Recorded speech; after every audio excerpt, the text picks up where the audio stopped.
Len, welcome to the show. Thanks, brother. Appreciate it. Sometimes with these shows, I should just record the conversation from the outset because you and I were just kicking it earlier and talking about a little bit of an interesting connection through Philadelphia. And it begs the question of how does someone go from Philadelphia, which is, I grew up out in the suburbs, but Right. you grew up downtown. How does someone go from Philadelphia to LA and from LA to cannabis? Do you mind just connecting some dots for us here? Yeah, I think just a little bit of background. I was born in Lithuania and I immigrated. My parents immigrated when I was like 6 years old. And I was the kid in school who would sit there and I would daydream. All these different thoughts would come into my head and just couldn't pay attention. It wasn't that I was hyperactive, but so later on in life, I got diagnosed with ADD. There wasn't the H part of it. And they started putting me in all kinds of prescription medication. And some of it worked, but they all sucked. It made me feel like shit. So are we talking like Ritalin or something else? yeah, exactly. Like and I don't remember all of them, but there was like 3 or 4 different kinds they were putting me on. And then I was hanging out with some kids in school and they asked me if I wanted to share a cigarette. So I was like I'm going to be a cool kid. I'm going to smoke cigarettes with these older kids. And they passed me a cigarette and I took a drag of it and I inhaled and I started coughing and it wasn't a cigarette. It was cannabis. And I was like, but what happened was I went back to class and the windows that are open in my brain sort of slowed down and I could focus. And I'm like, holy shit, I just found my medicine. And I started consuming that. Later on in life, my parents would catch me and they ended up kicking me out of the house and actually calling the cops on me, trying to have me arrested, old school. But the irony of it is that they consumed the formulations that I helped to develop now, their problems. So it came back full circle. But just to fast forward, I became an activist. I became the president of the Cannabis Action Network. I held a rally in Philadelphia in Independence Hall. For those of you that don't know, that's where the Constitution and Declaration of Independence is, and all written on hemp paper, by the way. And I had this activist who was speaking. Her name is Elvie Masika, and she was one of the first people to get federally prescribed cannabis for her degenerative glaucoma. So the federal government used to have a program where they would prescribe or allow 16 people at its height to have medical cannabis, even though it was Schedule 1, which the government's saying there is no medicinal purposes. On the other hand, they're prescribing and allowing these people to get this cannabis medicine that's cultivated in Mississippi and had a USDA label. So she would take out her tin, take out her pre-roll, from the government and smoke. And I was like, man, this is the future. It's going to be legal in Pennsylvania. And this was 1993. So it took a little while. It took a few years. But in doing so, cannabis was definitely a part of my life. But I met a girl and she was like, hey, you have to get into it. And I was a music buyer for Tower Records. For those of you old heads that know Tower Records. Tower Records. I'm a music guy. So that was my background. I was like, I don't want to work corporate. So she's like, you have to get a real job. So I went to work for Price Waterhouse at the time and did that for a while and became then I quit that and became a commercial real estate broker. And she was an actress. So we ended up going back and forth to LA and finally decided to move. So I moved over and I was sitting in an office, a real estate office. And these guys came in and they they were talking to another realtor about opening an alternative pharmacy. The guy came over, like, I don't know what these guys really want, talk to them. At the end of the day, they wanted to open up a dispensary and they didn't know what to do. So I asked them for paperwork, where they didn't have anything. I helped them get the space and they offered me a partnership. So I became a partner. And we opened up the first dispensary in Orange County, California called Kush Kingdom. And I sort of used my idea of this Keller Williams kind of model that I used to have to open up additional places. So under the same flag. So we were the first, I don't want to say we're the first franchise because I have no idea. Maybe there's other ones, but we were one of the first established franchises that were open up under the same umbrella. And one of my partners called me up one day and he's like, hey, I'm sitting here with Corrupt from Dog Pound, Snoop's group, and he wants to name a strain after him. I I was like, cool. Does he have a computer? So I sent him an agreement. We signed, and we were the exclusive home of Corrupt's Kush. And the next year, or like 7, 8 months later, we did the same thing with Method Man from Wu-Tang Clan, and we were the exclusive home of Method Man's Blackout OG. So we ended up opening 5 shops, and we were the hip hop guys, and everybody in the hip hop world would come to us. They would wear our gear. We would give them like free pre-rolls and stuff if you take a picture wearing our gear somewhere. So it's like the early days of social media and influencer marketing. It was exactly it. It was on Facebook, and we were just blowing up. And then I get a call from one of my managers in my store, and she's like, "Hey, the feds are here. What do I do?" I'm like, whatever the fuck they tell you. And it was like one after the other, they shut us down. The last shop was in Santa Ana that had a grow in it as well. And the guy from the department, this was the only one that I actually came to. And the guy from the department just was like, let's go for a walk. So we started walking. He's like, look, I have no problem with dope. My mom takes it for a cancer. And he said, dope, and which was interesting anyway. He's like, look, 14 days, cease and desist. Nobody will prosecute, just close down shop.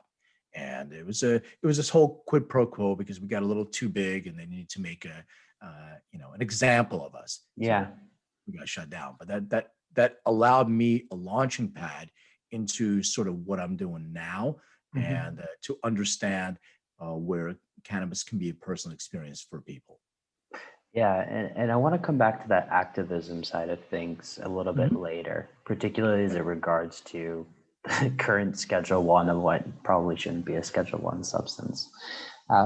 And you alluded to one of the benefits that you initially received from cannabis. And for those listening to this show today, who may not necessarily have the perspective that people who have used cannabis or have read the research do, what are some of the benefits that one can gain by using cannabinoids of different substances or different strains, or I guess different cannabinoids? Yeah, and that's a great question. I think I'm going to answer that by giving a little bit of 101, if you don't mind. Yeah. I really believe that people don't understand or don't know about the endocannabinoid system. Yeah, let's dig into this, because I mean, we only discovered this 20 years ago, a little bit more than that. Yeah. So Dr. Raphael Mechoulam discovered the endocannabinoid system in Israel, who I had the pleasure of meeting. What a fascinating person! I've wanted to meet him for a long time. Absolutely should get a Nobel Prize for his discovery of the primary regulatory system that's in our bodies. I don't think people know, and you're talking about, with people about, biohacking and doing things that you can do for your body. But without the use of your endocannabinoid system and being able to modulate that, then you're missing a whole system. So the endocannabinoid system, think of it this way. It's like a puppet master.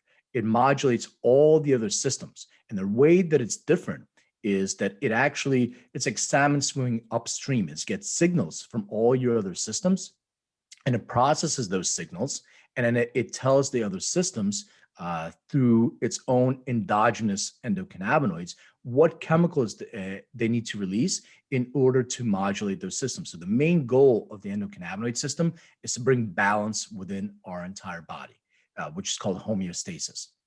And one of the primary ways that it does that, it produces its own endogenous endocannabinoids. So the first one's called anandamide, and your listeners probably know this already, and it's a repeat, but I have to kind of set the tone and the base for this. Please so do. Anandamide's produced mostly out of the amygdala, or the brain central nervous system, but for the most part, it's produced out of your brain. And the word anand means bliss in Sanskrit. So this is your bliss hormone. And the second chemical that the endocannabinoid system produces is called 2-AG, and it's mostly found in your immune and digestive system. So we produce these chemicals naturally. And what happens is a lot of people have deficiencies in our naturally producing endogenous endocannabinoids. And we're lucky that we found a plant in nature, which is cannabis, that has phytocannabinoids that sort of mimic the way the endogenous endocannabinoids work. And the other thing is we already have receptors built into our bodies to accept those phytocannabinoids. So cannabis is literally a part of us.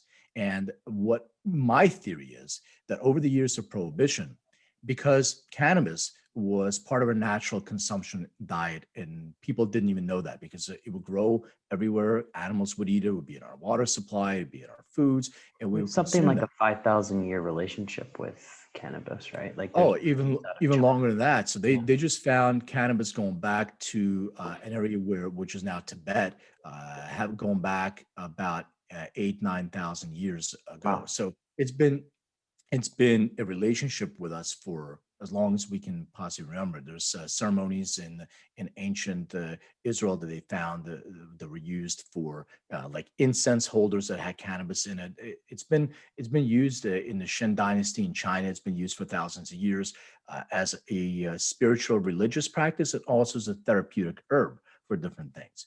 Mhm. And but just to remember one thing, and this is really important, the amounts that were used for thousands of years were minimal amounts of THC. There's a Mhm. balance in this amazing plant that has these cannabinoids. And like I said, anandamide. So THC, when you get THC from the plant, from the cannabis plant, it binds to CB1 receptor that's in your central nervous system in your brain, and it mimics how anandamide works. So that gives you Mhm. that bliss. So that's the euphoric part of it. It actually accentuates what's called munchies. Makes you hungry, but it doesn't make you hungry for kale. It makes you hungry for things that excite you, that give you that dopamine hit, and an anandamide. That's what it does. So it's salt, fat, and sugar. That you're Mhm. you're not you're not going to your 7-Eleven to get your lettuce. You want Mhm. chips or whatever it is. So that's one thing. But the other thing is it works as an analgesic, for instance. So Mhm. it blocks those receptors of pain, etc. And then CBD, actually there's an enzyme that converts that and binds to the CB2 receptor, which helps to modulate our immune and digestive system. In addition to the phytocannabinoids, there's a bunch of different ones. There's somewhere around 500 different chemicals in this plant. There's also other minor cannabinoids, CBG, CBN, etc. And there's also terpenes. And what terpenes are, the basically essential oils that a plant produces. So every single plant has these essential oils that it produces. In cannabis, they work in concert with the cannabinoids to produce an effect. So to answer your question going back about what can cannabis do to benefit people, well, it depends on the individual. So for some people, it can actually help them with some feelings of depression. For some people, it can alleviate anxiety. For some people, it can alleviate pain, then nausea. So there is hundreds and hundreds of benefits to the plant about regulating your endocannabinoid system. But the key is to understand what it is that the person actually needs for themselves, because there's also adverse effects that can happen. If you're consuming something that's incorrect to you, you may experience something that you may not like. And Mhm. one of the biggest things that happens with people is that when they consume cannabis, THC itself is a vasodilator. Mhm. And we're So referring, just for everybody out there, we're referring to Delta 9 THC, right? Delta 9 THC, which is the decarboxylate, you're absolutely right. So which is a really good point. When you actually get the plant itself has all these molecules. They have an acid molecule, an A molecule. So it would be like THCA. So if you're eating the raw plant, you're not converting that. And there's a process called decarboxylation, which happens is when you heat cannabis, the acid molecule drops off, and when it drops off, then you have that binding to the receptor, and then you have that feeling. So you Mhm. absolutely, that's absolutely right. This is absolutely fascinating, Len. A couple of things that I just want to, I guess, double click on a little bit, because you mentioned the word receptors, and Yeah. people listening to the show know I'm a data geek, and so receptors imply a genetic involvement here. Yeah. And let's talk a little bit about that, right? Because how different are perhaps you and I, or myself and maybe my fiance, in terms of our endocannabinoid systems? How much do we know about that?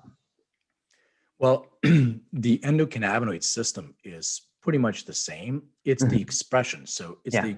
the way that we express those. So it's your epigenetic response, and your genetics can kind of guide you into what the predisposition is. So, so from what I was saying about vasodilator, which is a really good example. So what happens with people sometimes is they consume cannabis and like, oh no, cannabis is not for me. It makes me stress.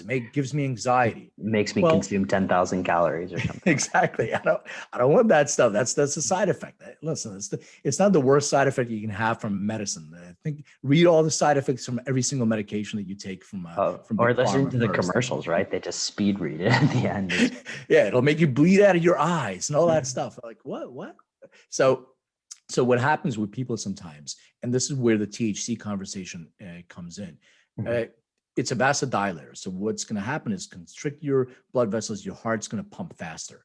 And people get a little bit freaked out about that. They're like, oh my God, my heart's beating faster. I'm getting paranoid. I'm getting anxiety. But if you have a predisposition to anxiety or stress, what you're sort of heightening that experience for yourself. Now that gene that's dormant, that's sitting there, now you turn it on. It's expressed, it's being triggered. And a lot of it happens with high amounts of THC and also terpene profiles. So for some people, as they're consuming that, it can actually create an adverse effect. For me, I'll give an example of how we can be different. So CBD, which is cannabidiol. So it's in everywhere. Everybody's selling CBD. Yes, that's I true. saw CBD pillows and CBD underwear, which I'm not sure what that's going to do. But okay, so there's this phytocannabinoid or called cannabidiol, and people say, well, I take it to sleep. It helps me sleep. Okay, well, when I consume it, it doesn't do that for me. And when I consume CBD, it actually just makes me calm. Like I can watch stupid TV, but it doesn't make me sleepy. And then the person next to me, like maybe you can consume it. And it was like, oh my, it's the best sleeping pill I've ever taken. So everybody's experience is different. And it definitely depends on your endocannabinoid system and your own endogenous endocannabinoids. Okay. So at this point, I think it's worth us kind of diving into the genetics, right? Because I've got somewhat of a background in understanding the probabilistic nature of genetics and how they work. But I was fascinated when you offered me the opportunity to upload my genome and just really get this research on myself. So first off, thank you for doing that. And what we want to do for those who are listening to this, you can check out the YouTube video. We're going to go through my genetics here live. And for the record, I have not shared this with Len before, but we are going to go through them live, and we're going to see exactly what we can learn about the endocannabinoid system through the genetic profile. Does that sound okay? Yeah, that sounds good. Does it help to give you listeners a little bit of background how you even got to this spot in genetics? Like I went from dispensaries and actually, you know what? Completely blanked, right? Because you went from dispensaries to activism, and let's. Well, I was an activist. I was an activist for forever since I became the president of the Cannabis Action Network, and I'm still an activist in the way. And you were talking about activism, but this was my aha moment. So when we got shut down, I had access to what you just referred to as different strains, right? With different cultivars of cannabis. And my goal has always been the therapeutic qualities of cannabis to help people. And so sort of underground, I'm not a doctor, I'm not a medical professional, but I've had 27, 28 years of experience with this. Anecdotal evidence is pretty good, especially in something that's prohibited. And when I see two people that have the same exact cultivar, they're given the same strain, and they have the same symptomatic condition, but it gives them a completely different effect, it sort of was a light bulb moment for me. And I became obsessed. So my ADD is like, I can multitask, do a million things at once, or I can hyper focus on something that actually is like kicking dopamine in me. I'm hyper focused. I became obsessed with trying to find what it is that is this difference maker. And I came across a video of a guy named Kevin McKernan, who's one of the first people to genetically sequence cannabis. And I reached out to him. Long story, trying to make it short. I ended up working directly with Kevin and learned how to extract DNA from plant material, how to purify DNA, and how to sequence that. And we started the first cannabis genetic library called Cannapedia.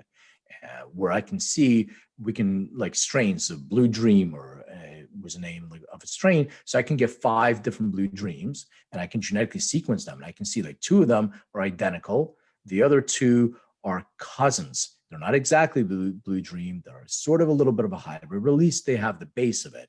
And then the other one is not even close to Blue Dream, but it's still called Blue Dream. So these names of strains that people give them are really bullshit. It doesn't mean anything. It's all about the cannabinoid and terpene profile of what exactly it is. Mm-hmm. And in doing so, they had a pharmacogenomics company that was their parent company that did genetic sequencing for disease states like autism, epilepsy, cancer, etc. And we had a meeting with doctors at Harvard Medical School that were treating kids with epilepsy using CBD at the time. And they all came and they were like, oh man, it's amazing. We're going from 100 seizures a day to 0. And then some doctors said we have some outliers. Either it's not working for them or the seizures are coming back. So when we went through a genetic sequence of those kids, we saw that they had a common genetic variant. They had a genetic variant in common, which was for a form of epilepsy, Dravet syndrome. And we ended up publishing on that. And so Epidiolex was really created, GW Pharma created this first FDA-approved product based on the research looking at a specific type of epilepsy, not just epilepsy in general. And when that happened, I was just like, my mom was born. I said, there's other markers that we can go after. And they had no interest in it. They wanted to focus only on the plant, not the human side. So I took one of their scientists and launched Endocanna Health in 2017. So that's kind of the bridge of how we got from the genetics to where we're doing today. That's fascinating. I didn't realize you're involved in Epidiolex and all of that. Well, I wasn't involved in GW Pharma. I'm just saying that the research that you did led to it, right? Yeah.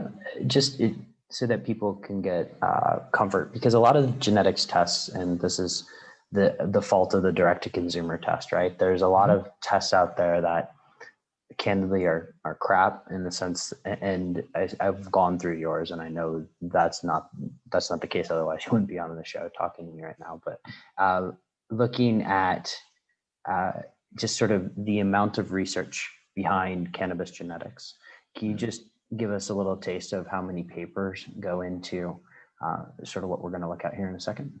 Yeah, so it's a really good question. There's 2 things that I want to point out. Number one is data security, and everybody's like, "Oh man, you're gonna clone me. You're gonna take my DNA."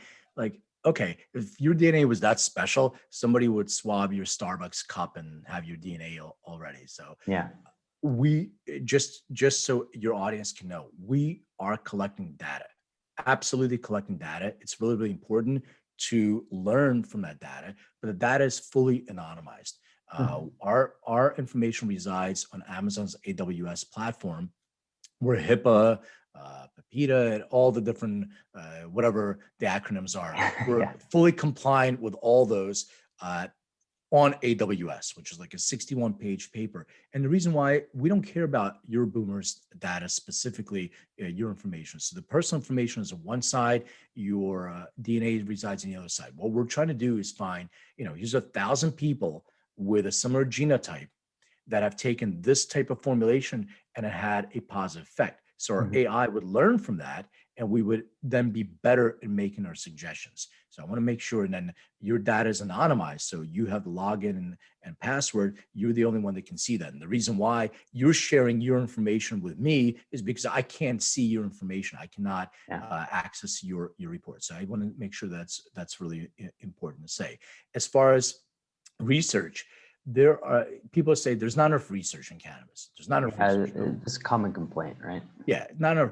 There's over 18,000 studies that have been published in PubMed and CBI alone. And so what we do is every single piece of information has to have a peer-reviewed reference associated with that. Not only that, but we also have a science team that I think is a pretty impressive science team that our AI flags those studies from all over the world, universities in Australia, in Europe, and Israel, and then we have a grading system for them. So if it's a study associated with 10 men, 30 to 35 in Asia, it's going to get thrown out. It's not a good enough study. So the studies have a weight system, in vivo, in vitro, et cetera, how many, and then they end up going through our human side, and we make sure that those studies qualify. And the third thing I want to say is that it's ongoing, it's a learning system. So as a new study gets, somebody publishes, and we're involved in research too. We're doing 2 clinical trials and 3 observational studies under institutional review boards. So as studies become published and peer reviewed, our AI brings it in. So you always have lifetime updates as new research gets done. So hopefully that answers. Very cool. Very cool. And look, thank you for sharing that, because I know the audience cares a lot about just how good the data source is. And so let's, if it's okay with you, I want to dive into this a little bit. Let's do it. All right. So for those listening, you might want to check out the YouTube right now, because we're going to dive a little bit into my genetics and what we can learn about my endocannabinoid system. So this is going to be like reading tea leaves. All right. So you're going to know more about me than most people in the world after this, Len. So let's take, I'll follow your lead here. Well, now the whole world's going to know about you, not just me. That's I am a human guinea pig, and I am willing to open my kimono to all 7+ billion people in this planet. So I just want to kind of describe what we're looking at to a little bit. So this is you went off the homepage to the report overview, and the report overview is a quick summary. And what that does is color coded. So what green means next to these means that there's no variant detected. So there's no genetic risk. What yellow means that there is a variant detected. So under a category, there's a signal variant that's detected, and that has an increased risk of that, symptomatic condition being expressed. And then you have a genetic predisposition. And then the red means you have multiple variants detected in a certain category, and that gives you an exponentially higher risk of that polymorphism being expressed. So we have categories, and underneath the category, there are subcategories, and there's reports for each one of them. So what we're looking at is the anxiety report. So you have 3, just to start, dive right in there. So you have 3. We might as well. I'm pretty open book on my history of anxiety, so we can. Okay. Well, we don't know each other. Exactly. We're going to know each other after this. But yeah. Now I know you. Yeah. Even more. Yeah. So, I mean, look, history of anxiety, perfectionism, all of that stuff. Okay. So when I opened this up, I was very interested and not surprised at that first one. Well, this is a really interesting one, and I'll tell you, this is a basis of why people have adverse experiences with cannabis. And anxiety is a big one. And so you have 3 variants in each one you have a variant in each one of the 3 reports: fear extinction, post-traumatic stress disorder, or a form of that, and stress reactivity. So why don't you click on stress reactivity? I'm glad you picked that one, because that was the one I wanted to click on. All right, let's go for that. Here we go. And I have to re-log in. Yeah, and I'll explain that the stress reactivity part of it. So what happens is when you have, you'll go into the reports, I'll read it. Basically, it says it gives you an overview of what the report, what the symptomatic condition is, and it gives you a summary of findings. Overall, your endocannabinoid system genotype is associated with a higher risk of stress reactivity. This can raise your risk of developing an anxiety disorder. Monitor for symptoms of high anxiety, practice stress reduction techniques, and seek professional help if you feel anxiety impacting your life. So this is a really interesting gene. So it'll give you the suggestion, but scroll down a little bit and so we can get into the science. And I want to talk about this gene. Let's get into this. I want to talk about FOB. Yeah. So the fatty acid amide hydrolase. So what FOD does, it's a really interesting, producing an interesting enzyme. So remember we talked about anandamide. So anandamide is released out of your amygdala part of your brain for the most part. FOD produces an enzyme that degrades or breaks down anandamide.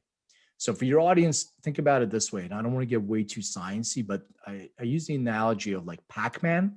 So Pac-Man would eat up anandamide. Fa is that Pac-Man. The more Fa you have, the less anandamide you have. So this is what happens in stress. And you know this really well, and I'm sure your audience knows, you have a stressful event, somebody cuts you off in traffic or whatever it is, all these chemicals are pumping through your bloodstream. You have your adrenaline, you have your dopamine, norepinephrine, you have your cortisol that's pumped through. And then all of a sudden you realize there's no lion chasing you in the jungle, it's safe, so your body has to get back to normal. One of the things that it does, it releases an anandamide. So anandamide then will help to get your body back to homeostasis. But if you produce too much Fa because you're genetically predisposed to that, you produce less anandamide. So that stress reactivity seems to linger much longer, last much longer, be activated much faster, and the cortisol kind of stays in your bloodstream. And after a while, it raises your pH level, which makes you more acidic. Your immune system then wants to attack that, have an overactive immune response. And what happens, a lot of people say, my joints hurt, my ankles hurt, this and that. Well, you're walking around with cortisol, you're acidic, your pH level is too high. So knowing this in advance, we know that phytocannabinoids like THC can actually subsidize your anandamide, as we learned. But here's the trick. If you take too much THC, and this is what we're talking about, going full circle back to these rituals and these ceremonies. I was in a show with a guy, just to give an example. And he's like, yeah, man, I equate a joint to a beer. And the guy he's an older fella. That may have been in the 70s when you're consuming cannabis, that like 7% THC, not anymore. We bred into having high THC. What happens to people with this genotype is that too much THC can actually trigger that stress reactivity, can create that anxiety in you. So understanding that a little bit is a subsidy that you need, and different terpene profiles. So things like limonene, pinene that help boost serotonin levels, and it can create that anxiety and stress as well. But things like lavender, linalool that comes from lavender, you have that smell that can actually lower the stress. And I'll go into that in a second. But anyway, so Fa. So scroll down a little bit in your report and let's see what your genotype is on that. So it says, Boomer, you may experience more anxiety when stressed. And so we're looking at Fa as the gene. We're looking at, there's an RSID, which shows you the location where it is in the chromosome, and it gives you your genotype. So genotype, for those who may not know, your genes have like a computers speak in a binary code, ones and zeros. Your genes speak in nucleotides, a C, a T, an A, and a G. The combination of those letters are your genotype. When you have two of the same letters that you inherited from your parents, it's called homozygous. Two different ones, it's called heterozygous, sort of 101 for those that know. So you have a homozygous allele combination, it's called, in that polymorphism, which actually heightens your anxiety levels when stressed. And cannabis can activate that, or it can help to alleviate that. So depending on how much you take. The other thing on the report that I want to point out is there's a reference link to each one of those reports that takes you to an NCBI database, so you can see what studies associated with that. The other thing is, how do you compare to other populations? So if you want to click on that for a second, so what this does, it shows you different population groups based on your genetic heritage. It may be much more prevalent in a population that is of European descent, that is than in Asian descent, etc. So you understanding your heritage is also important to know how rare is this genotype, because in East Asian population, it's very, very prevalent. You have over 60% of population that has this genotype, close to 70%. That are walking around with that stress reactivity gene. So understanding that is really important also. So we can establish just by knowing Fa, F-A-A-H, that our genotypes, we can almost kind of establish what could potentially be a dose-dependent curve for us, right? Like where I could overtrip and trigger anxiety in a way for THC. Yeah, so it's dose, and it's also the cannabinoid, the formulation, the cannabinoid terpene profile, which I'll get to in 1 minute as we scroll down. I just wanted to show, you can close out of that. I just wanted to show the at the bottom of this. So it says you may have experienced more anxiety when stressed, etc. That's your genotype. If you scroll on the bottom, it has an FAQ. So on the FAQ, if people want to learn a little bit more, how is the endocannabinoid system involved in stress? You can get, it gives you one really quick definition, or you can click on and get a lot more, basically what I just talked about in terms of metabolizing and anandamide being degraded by FA. Fascinating. Len, should I go back and we can go down? Yeah. Scroll up. Well, just scroll up. I just want to just explain, and you can go up. I just want to explain the solution part of it, because we found the issue. I think that's definitely worthwhile, because this actually coincides very well with some of the, I guess you can say, ratios that I've played with that work really well for me. So I would love to just hear how you guys. What it says is 20 to 1 to 4 to 1. We have a survey that wasn't taken. The survey allows us to know what your experience with THC is, so we can get a personalized wellness plan. It's a little bit more geared to you, which you'll see. But what we're talking about is starting from a 20 to 1 to 4 to 1. But you're probably good with more of a balanced ratio. And the reason why is, and also your primary and secondary terpene profile, which is really important. So if you click on the word response, where it talks about the ingredients, I just want to show your audience how to best utilize the report. We already learned about cannabinoids, but if you click on the word linalool, so linalool may lessen the anxiety that's provoked by THC. And as your audience can see, there's also studies associated with that. So what linalool does, if you're consuming limonene as a primary terpene, it actually boosts your serotonin and can create more anxiety. It's better for people who have a sort of depressive feeling. So if I'm connecting it to strains, think of it as more of an indica dominant versus a sativa dominant. Even though there's no really such thing anymore as indicas and sativas, because we bred all that stuff out. But the original indica type of cultivars, they came from Southeast Asia. And the reason why they were even called indica is because the plant itself produced a defense mechanism. It was under stress. So you have 4 seasons, snow, and it's a harsh environment, and you have predators that are attacking this plant. So the plant itself, under stress, produced a terpene profile that had an odor of skunky, diesely kind of smell. So if you isolate that, that's associated with myrcene, which is associated with a high indica dominant strain. And the sativas, they originated in more of Caribbean climates, in Africans, like South Africa, warmer climates that didn't have that kind of stress. They look different. They stretch the sun, and they have a different smell. So if you smell them, like your nose really knows, they smell a little bit fruitier. They don't have that musky, skunky smell. And it has to do with limonene, which is a primary terpene, and then some of them that grew in a piney region, they smell like pine needles a little bit. So you understand, your nose really knows, and when you're consuming something that's very high sativa dominant, that can be that trigger for you to have that stress reactivity. So I just want to preface that. So linalool is also found in lavender. And it's a calming terpene, and beta-caryophyllene, which is your secondary terpene profile, that helps to reduce inflammation. That's probably associated with that whole cortisol release, and that's found in black pepper and clove as well, but in very high amounts in cannabis as well. Wow. Len, this is absolutely fascinating. Is this an appropriate time to introduce the idea of the entourage effect, which I think you're kind of explaining here, but just for the people that are listening, just defining the entourage effect for them. Yeah. So the great Dr. Ethan Russo, who's actually chairs our science board, he refers to this amazing plant working in concert. So I kind of alluded to it a little bit before.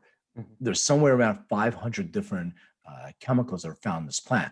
We don't know what they all are. You can actually see them when you're doing a test. You can see that there's certain chemicals that appear. We haven't identified all of them yet, but they're there. So the idea is this plant, we're isolating single molecules. Like you or I don't remember who brought up Epidiolex first, but they're isolating a molecule. So we're looking at one single molecule, and they're putting some additives in there, and that molecule is specific to that disease state, which is epilepsy or Dravet syndrome. But you're looking at all these different molecules, and the entourage effect is them working in concert together to produce an effect. So you have cannabinoids, which are the primary genetics of this plant, and then you have the terpenes, the essential oils of the plant, and they work together to create an experience. And that plant has 500 different chemicals. You have millions of different genes. In order to take this complex plant and combine it with the complexity that you have, that's really the key to getting what is more dialed in to you, including dosing, including all those things. So having all these things work together, that the entourage effect is the cannabinoids, the flavonoids, the terpenes, all those things for a certain profile of the plant working together in concert for a certain experience for an individual. Thank you for walking through that. Len, I want to be cognizant of your time here. So if it's okay with you, we'll go back to the report, and I want to take people through just the different line items that we cover. And then I want to do a little bit of a deeper dive into just one of those, if it's okay. Yep. All right. So Len, if you don't mind, I can scroll down and you can just walk people through what we're. Yeah. So the reports are, anxiety, which you have variants detected there. They have cognitive function behavior, which has ADHD, impulsivity. You don't have any variants there. Some digestive reports. And I just wanted to let your audience know that it's not just about cannabis. It's the whole endocannabinoid system. So all these different things, how you consume, it's not just one thing. It's what you put in your body, what you put in your mind. All these different things affect your overall health and wellness. And the report looks at a lot of those things for sure. Mm-hmm. So drug dependence, you have multiple variants on opioid dependence. We're going to come back to that one. Okay. Let's go. I just want to make sure we cover the rest of the report. Yeah. Just mention drug metabolism really quickly, because this is about dosing.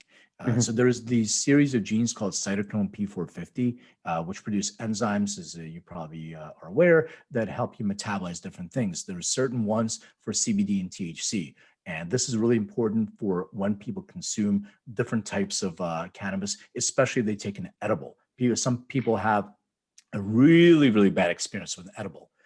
First, your liver converts THC to a substance called 11-oxyhydroxide, 11-OH. We'll just leave it at that. And it can be 5 to 50 times more powerful depending on who you are for certain people. So I've got calls over the last 3-4 years. People, I'm going to the hospital. I'm freaking out. I'm ODing on cannabis. And what did you consume? I consumed an edible. For some people who are poor metabolizers, they can have a very, very intense experience with an edible. So that's one of the things. It could be so this is one of the most fascinating parts of the report to me, because the THC has that, as you alluded to, that very different effect on certain people, but it can also last up to, I think, 72 hours in terms of how long it takes to metabolize in people. Do I have that right? Or am I just correct. Yeah, correct. Okay. So going down here, we talked a little bit about fitness. And then a host susceptibility reports. We got to talk a little bit about this too. Yeah, that's immune susceptibility. So what we're trying to tell people during the time of that we're all in right now is to be aware that some people have some predispositions to severity of influenza, allergic rhinitis, which is really allergies, etc., influenza. So just be aware that there's an association with that and coronaviruses like influenza. So just be aware that you have to work on your immune system a little bit more.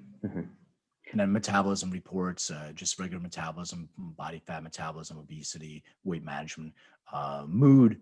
That's an interesting one. You have several variants detected in major depressive feelings. That's interesting, because I have a history with the other end of that spectrum, which is anxiety, not necessarily depression. Seasonal mood problems. Maybe this is another support data point to support that move to California at some point. I'm telling you, man. I just, in full disclosure, I have a very similar profile on the mood. I never knew that about myself either. I'm a pretty happy guy, but I hated the winter time in Philly. It was just the worst. And I'm just I have a smile on my face when I'm walking around in a t-shirt in January in LA. So that can be It's similar thing. I lived in Singapore for 6 years, which there's the variance in temperature is like 5 degrees Fahrenheit the entire year. And right. moving to Amsterdam that first year, I was like, why do I feel so just awful during the winter? But apparently it's explained in my genetics here.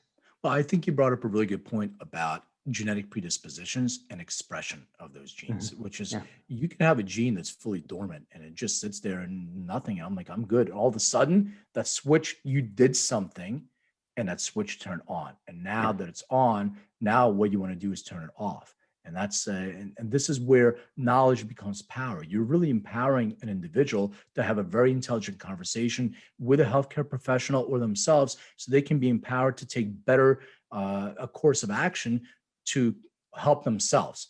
And I think during this whole age of COVID and telemed and understanding that we can get better control over our own health and wellness, I think that reports like this or getting as much knowledge about yourself is really, really important.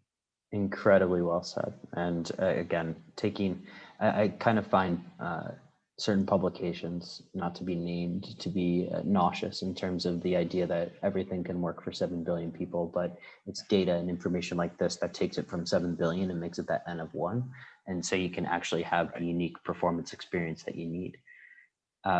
So I guess the last one, Len, that I want to touch on is that opioid dependence, because that was one that came back in, I've had one doctor that prescribed me OxyContin when I was younger for concussion, and I was thankfully only on it for a day. But, looking at this, it's, obviously it doesn't sound like there's certain drugs out there that I should be touching. And I just, if you don't mind, I'd love you to just take us through this. If you can. Yeah. So what this report says, you may have multiple endocannabinoid system genotypes associated with increased risk of opioid dependence. Regardless of genotype, opiates are highly addictive, etc. Seek professional help. So I had a very similar story to you. I had my wisdom teeth out, I don't know, 15 years ago, and it's coming out. I was walking out, and the doctor's like, something dry socket. I didn't even hear because I was sort of still under the influence. And I got home, and all of a sudden, I started getting this pain that I've never felt like this in my life. My wife at that time called the doctor and he said, he's got a dry socket, which means that your nerve is exposed to the air. I mean, the pain was just unbearable. Wow. And he prescribed OxyContin. And I took one and it knocked me out. I've had my experience with substances when I was younger. I've never felt anything like this. I knew instinctually to sort of get away from this stuff. So very similar to what you're saying.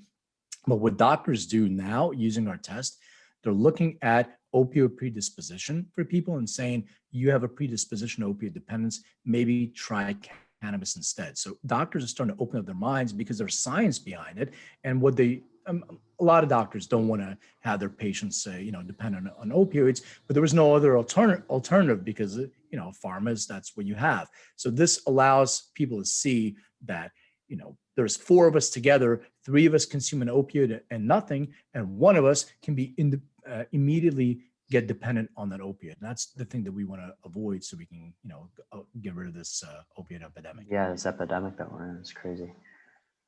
Just want to touch on a little bit on the gene here, and then I have one more question for you before I let you go. Yeah, no, CNR1. So absolutely, that's the gene we're looking at, and that gene is also associated with a lot of different markers in using cannabinoids. Some of those stress markers as well. And if you want to scroll down a little bit, and we'll get into the report itself from that gene. So you're looking at CNR1, homozygous genotype CC, and that's what it says, Boomer, you may have a slightly greater risk of opiate dependence than the average population. And there are studies associated with that. So that's really, really, I'm, like I said, I'm the same way. And this is something that I already instinctually felt, but people really need to know that, some people are predisposed to opiate dependence. Some people are predisposed to psychostimulant dependence. And when people say, I've taken opioids for pain and it's fine. I'm done with it. You may not have the genetic predisposition, but somebody next to you that consumes exactly the same thing will may trigger that genetic predisposition. And that's the case. Now it becomes like, not to kind of be a bummer on this, but in Philly, over the last 10 years, I lost 10 friends that I grew up with, and all of them passed from opioids originally. A lot of them started with just pills for pain or whatever it is, and then it got progressively worse and worse and worse. And this is something that we absolutely, everybody, I urge, and every single healthcare professional, whoever you are, just take a look at somebody's genetic predispositions to these substances before you prescribe it to them. I know that we've been in this cycle, but just be aware that some people, everything is personalized. Some people will have this experience and some people will not. So this is a great way to be able to guide people that have this predisposition. Len, this has been an absolute pleasure because I know we're running up on time here, and I'm already going to invite you back for round two because there's so many more things that I want to pick your brain on, particularly with the history of cannabis and all of your expertise in the industry. Perhaps let's just close on just one final question, which is sort of burning in my head. When does legalization happen? And how can people get involved in accelerating that process? Yeah. Legalization is an interesting word. You live in Amsterdam, so legalization is something that people perceive there to be from, the early 90s. It's decriminalized. It's not legal, as we were discussing prior to the recording. What the administration in the United States has said that they will decriminalize cannabis, the new president and his administration. What decriminalization means, I'm not exactly sure. What needs to happen is it needs to be descheduled and possibly rescheduled. So we already know that it has medicinal substances, and we already know that people have an individual experience. So I don't believe in recreational. I've never believed in recreational. I believe in adult use. So when people say I'm in California and it's a rec state, well, this isn't recreational. Nothing that changes anything within your body, your brain. It is a drug. It is a substance that has that, and it needs to be controlled. Not saying that somebody over 21, which is the age in California, can go and purchase it. But the issue that I want everybody to address in government in terms of legalizing is we need to have protocols in place that allow people to know what they're putting in their bodies. So I believe that the next couple of years during this administration in the US, we will have a process in place for being able to test effectively, to be able to have labels so we know that there's a nutraceutical type of approach to it. We know exactly what we're putting in our bodies. There's regulations in place for everything, and it's standardized. That's the first step to get out of the shadows of this is an illicit substance, illicit drug, and all that stuff. Now, in parallel, there's going to be this pharmaceutical approach. There's been 12 patents awarded last year to different cannabis companies, which is more than been in decades. And this is all looking at individual molecules, like you mentioned, GW Pharmaceuticals. So in my opinion, there's going to be a dual path in the next few years during this administration in the United States, which will be leading. And I know that, Canada and Uruguay and now Mexico and all these different countries, Israel, they're leading the way in terms of research and in terms of federal programs. But the United States still has this beacon. They are still what the world looks to on their drug policies, and it happened from prohibition. So this is where in the next few years, I think there's going to be a change in rescheduling of cannabis, not as a Schedule I substance. Second of all, there's going to be a pharmaceutical play that's going to start focusing on individual molecules. So we'll have, going into your vitamin shop, probably nutraceutical types, and that, CBD is a big part of that now. We're seeing it everywhere, but there's going to be other cannabinoids that are added to that, and maybe THC just isolated will be more of a pharmaceutical by subscription, by prescription only kind of thing. So that's amazing. my opinion. Len, I want to leave it there because you hit another area that I can go down a wormhole with you on, perhaps on round two, on the other Always. cannabinoids, because I'm fascinated by things like CBN, CBG, and Yep. some of the other ones. But perhaps that's going to be for another time. Sure. Thank you so much for this and all the work you've done in the cannabis industry. I'm like, this has been an amazing conversation. I hope to continue it in the future. Thank you, man. Appreciate it. To all the superhumans listening out there, you need to check out the YouTube on this one, but have an absolutely epic day.